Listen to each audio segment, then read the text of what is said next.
Hello, dear students.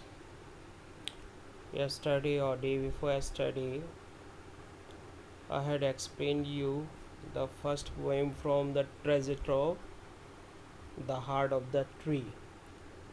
And today we are going to solve the unsolved passages answers. So let's start. Before beginning, you should know the poem has been written by Henry Kyler Bunner, and you should learn some new words, or you can say tough words, which are giving in this poem, like bridges. Bridges means below gently and lightly. Shaft means a long rod or pole. Towering means lofty mountains or standing tall. And you should know anai. Anai means nearby or close to. Croon. Croon means sing softly. Hushed. Hushed means a subdued whisper or in a softened tune. Twilight. Twilight means dusk or the time of evening. Treble. Treble means three times or high pitched voice. You should learn these words from this stanza, and from second stanza I think you know enough words from here, or you should know. Okay, here now you should know some other words like sap. So sap means a watery solution of sugars, salts and minerals that circulates through the muscular system of a plant, that is called sap. And stir means affect emotionally. You should know these words, and I have already explained the poem, so let's start about solving the passage. The first passage which is given to us is, what does he plant who plants a tree? He plants cool sage and tender rain. So this is second stanza. Let's see here. The first stanza is this and second stanza is this. So second stanza is given here, but the question is being asked, how has the poet described the tree earlier in the poem? Earlier means in first stanza. So you should understand this thing well, that if you are preparing well, you are learning well, then you should go through everything, because it is necessary to understand for you. That's why you should learn everything. You should not leave anything, otherwise you may feel difficulty during the exam. So here the question is, how has the poet described the tree earlier in the poem? If we see here, earlier here plants has been described a friend of sun and sky, right? So simple thing we are to write here, the poet has described the tree earlier in the poem as a friend of the sun and the sky. Since a tree benefits in making the air and atmosphere around us clean and pure, and so a tree needs the sunlight to survive. Question number 2, which line in the poem is repeated and why? You know, there are three stanzas of this poem, and all three stanzas starts from, what does he plant who plants a tree? It means if this question is being asked here, which line in the poem is repeated, we can say this line has been repeated. So the line, what does he plant who plants a tree, has been repeated since the poet wants to express the benefits of planting a tree, but in a question answer form, so as to create the poem amusing and interesting. Fantastic. So here we can write. Another question is, what social and ecological value of planting a tree is? Social values, because we are social animals, we are living in a society. Whatever we do for social values. And ecological, what is ecological? We should know about the ecology system also. If we know these two things and we have read the poem, and then after we will be able to answer that the benefits of ensuring a cool set. If anybody plants a tree, then the cool set will be spread to everyone, means that is a social value. So the benefits of ensuring a cool shed for us in the summer, and tender rain. Tender rain is also necessary for ecosystem. So, and tender rain in all seasons which are necessary for our survival are the social and ecological benefits of planting a tree. He refers to who? The poet. Next question is, in what sense is a tree the harvest of coming age? The harvest of coming age means that the harvest of coming age means in future generation or in future, the harvest, the result, the consequence of setting plants will be reaped. Here the question is this. So the poet calls the tree as the harvest of coming age, since a tree gives us many social and ecological benefits which can be enjoyed by the future generation in future. Right? So you should understand the meaning of the harvest of a coming age. Coming age means future time, and harvest means here is result. So with the help of these two key words we can understand, and then after we can write the answer in our language. Another question, name two things a tree planter actually plants. Actually we have read the poem, and we have understood, or we have known that there are so many things, but here only two things are being asked. So let's write, means there are two things which are planted are the following. First one, the tree planter plants cool shade and tender rain. And the second one, the tree planter plants shelter for the birds. And there are others, we have written only two here. So this was the first unsolved passage we have done. And now the second one, the second passage, name some benefits of tree planting referred to by the poet earlier in the context. See again that here you can understand well that another stranger, what does he plant who plants a tree? He plants in sap and leaf and wood, in love of home and loyalty. Means third stanza of the poem has been given, and the question is being asked, name some benefits of tree planting referred to by the poet earlier in the context.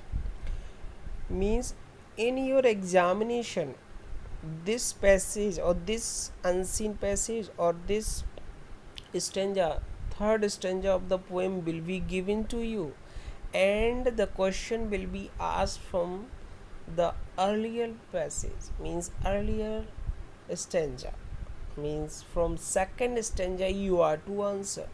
So you should know everything, you should learn everything, that what is in first stanza, what is in second stanza, and what is in third stanza.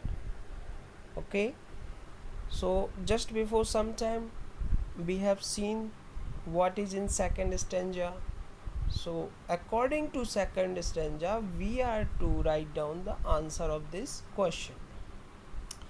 In second stanza we have discussed like tender rain, shelter for birds, cool sad, blah blah blah. We are to write those things here. So the person who plants a tree ensures cool shades in summer, a shelter for birds, tender rain in all the seasons, pure and clean air, a cool gentle breeze, peace, harmony, comfort, etc. are some benefits of tree planting referred to by the poet earlier in the context. Means here third stanza is given and the question is being asked from the second stanza, then you should learn all the stanza, what is in first stanza, what is in second stanza, and what is in third stanza. You should keep remember, like in first stanza the poet has described that the friend of sun and sky. In second stanza, in sap and leaf and wood, and in love of home and loyalty, our nation's growth. These points you may discuss in third stanza, you should learn. So these are the things. Now, what do you mean by civic goods? How does a tree planter do civic good? So first of all you should know what is the meaning of civic good. Civic good stands for welfare of the society, means doing some good things for the society. If you understood, then you can. A tree planter does civic good, means does some good things for the society, since when he or she plants a tree, it benefits not only to him or her but his neighbors as well. A tree planter also helps in contributing to the country's growth and development. We are to write only it. The third question, explain. He plants in sap and leaf and wood, in love of home and loyalty. So in third stanza we have read this, and before some time I had told you that sap, if you don't know the meaning of sap, definitely you may feel difficulty during answering of this question. So you should learn these words before writing answers. Okay, sap means, just before some time I told you, a watery solution of sugars, salts, and minerals that circulates through the vascular system of a plant. You should know this thing, you should learn. When we cut any tree, then you can see a watery solution, that is called sap, and it is used in many things. So sap means you have understood. Leaf you know well, wood you know. In love of home and loyalty means the person who loves his home and he is loyal towards his home, and home is our planet.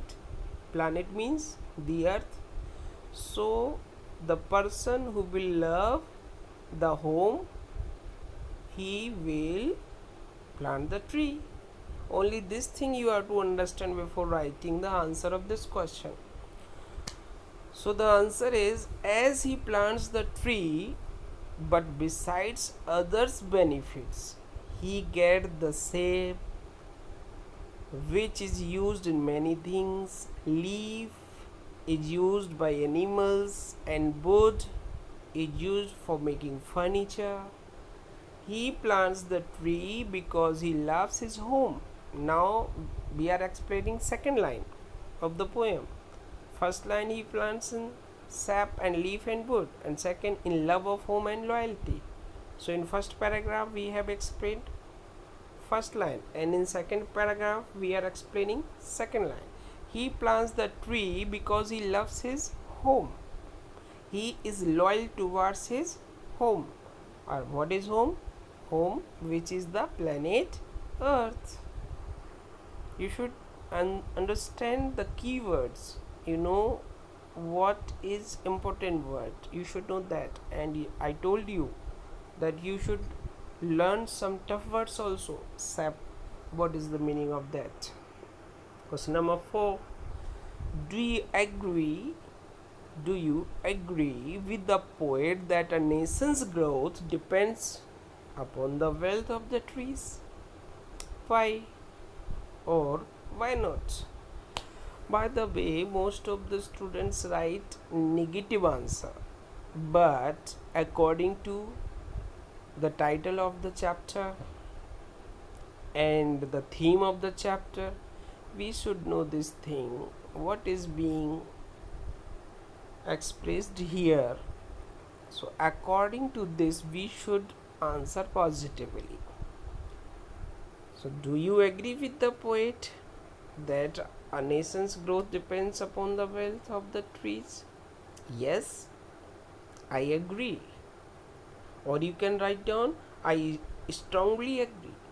You can write down, I do agree. Yes, I agree. I do agree. I strongly agree with the poet that a nation's growth depends upon the wealth of the trees, because we get so many raw materials from the trees.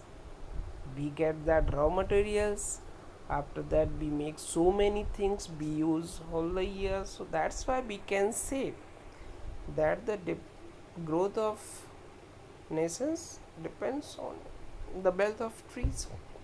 Now next question is, in what way is the poem relevant? Relevant means belonging to, or here we can say belong to. So in what way is the poem relevant in our times? Suppose this poem was written before 50 years or 100 years or 200 years or 500 years.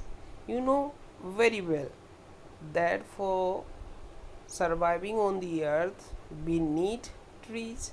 So before 500 years we was in need of trees, and even today we need trees. So we can say that is relevant for today also, but today it's more relevant. Why? Because today we are not planting trees, but we are cutting down them. That's the problem for our earth, for our planet. So the answer is, the poem holds a lot of relevance in our times, since many of the forests are being cut down to build cement buildings, flats, etc. In the metropolitan cities, means big cities, there are few to none trees. You can see in big cities there are few to none trees are planted, which not only deteriorates the atmosphere but also the beautiful sights of greenery have almost been disappeared. Means in big cities you can't see the beautiful sights of greenery, while in villages you can see it. So we can say that this poem is relevant even today. Okay, yes. So there were only two unsolved passages, and one passage is solved here. All three passages you should read and try to understand the basic theme of the poem. And I have written some tough words also here if you need, or definitely you will have a need of it, so you should learn these words also. I have explained everything here. Still you have any question, then definitely you can ask. I'll answer for those also. Okay, bye.